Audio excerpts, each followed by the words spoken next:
بەشی یەکەم ناونیشانەکەی مێژووی دیبلۆماسیەتە، بەشی دووەم گەشەکردنی دیبلۆماسیەت، بەشی سێەم ڕێخستنی نێردراوە دیبلۆماسیەکان، بەشی چوارەم مافە جیاوازەکانی پارێزبەندی دیبلۆماسیەکان، بەشی پێنجەم دیبلۆماسیەتی ڕێکخراوە نێودەوڵەتی و کۆنگرە جیهانیەکان، بەشی شەشەم پەیوەندی قونسوڵگەریەکان، بەشی حەوتەم مەترسیەکانی دیبلۆماسیەت، بەشی هەشتم پاشەڕۆژی دیبلۆماسیەت، بەشی نۆهەم کورد و دیبلۆماسیەت.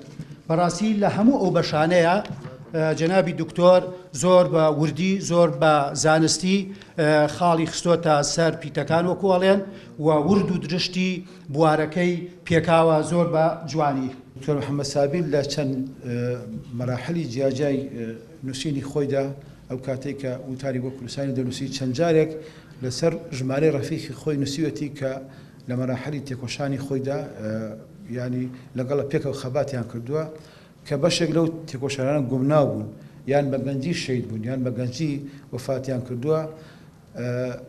ئەم بە تەفاسیل وشتی لەسەر نووسین کە ڕەنگە یادکردنەوەیشی ئاسایی بۆ ئەو بۆ کەسوکاری شەیدانەش بەس بووێ، بەڵام دکتۆر محەممەد سابیر زۆر بە تەفسیل باسی خەباتی ئەو بەڕێزانەی کردووە کە مانەوە ئەو تێکۆشانەی کە دەست ئێمە چوون ئەگەر ما باەن خەرمانی بزنەوە ڕزگاری خوازی گەلی کوردستان لەوە دەوڵەمەندترە بوو.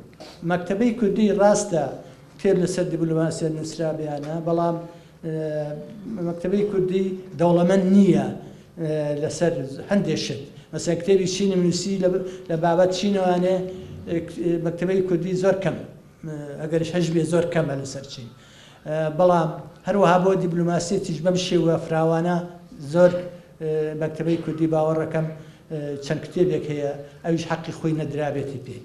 وەیە بە پێویستم زانی کەم کتێبە بە پلەی یەکەم بۆ قوتابیانی زانکۆ کە لە بواری نێودەوڵەتی تا کارەکەن، کە لە بواری ڕامیاریە کارەکەن، کە لە بواری زانستی سیاسەکانە کارەکەن، بە بەڕای من سەرچاوەیەکی سەرەکی ئەبێ بۆ توێژینەوە.